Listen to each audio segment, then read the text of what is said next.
सुना साली हो अब हवा कैसे पसेरी 2 रुपया हो 2 रुपया 2 रुपया हो 2 रुपया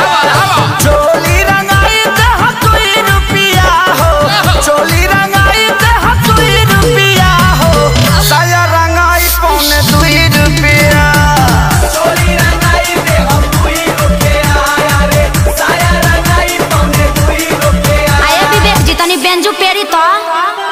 जो खपे चुका रिया से खोदी जन पता ना जना जाए या जे जागे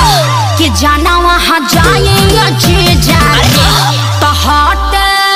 दोसरा के धनवा जना वहाँ जाए या जे जागे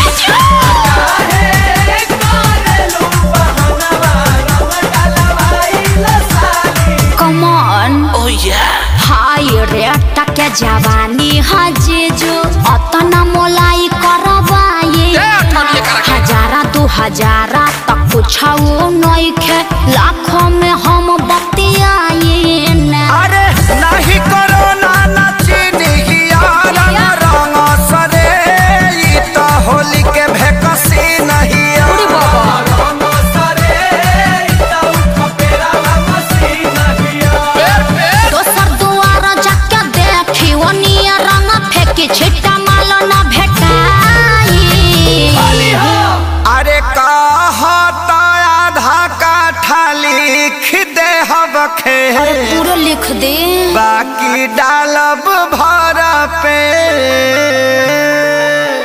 आरी खेत बेचवा बनबो का ब्यास तो तहार का जाता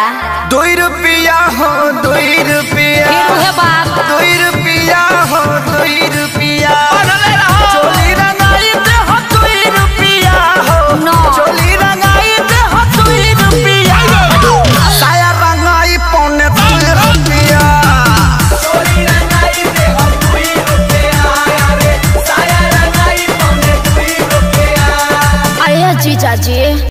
तो मैं उम्मीद करता हूँ मेरा डांस वीडियो आप लोगों को बहुत ही अच्छा लगा होगा। तो प्लीज यार वीडियो को लाइक कर दीजिए और एक प्यारा सा कमेंट कर जरूर बता दीजिएगा। और आप लोग इसी तरह डांस वीडियो देखना चाहते होंगे तो इस चैनल को प्लीज सब्सक्राइब कीजिएगा। और आप लोग मुझसे कांटेक्ट करना चाहते होंगे तो मेरे इंस्टाग्राम आईडी का लिंक डिस्क्रिप्शन में दिया हुआ है, जाकर इंस्टाग्राम पर फॉलो करो और अपने भाई को सपोर्ट करो।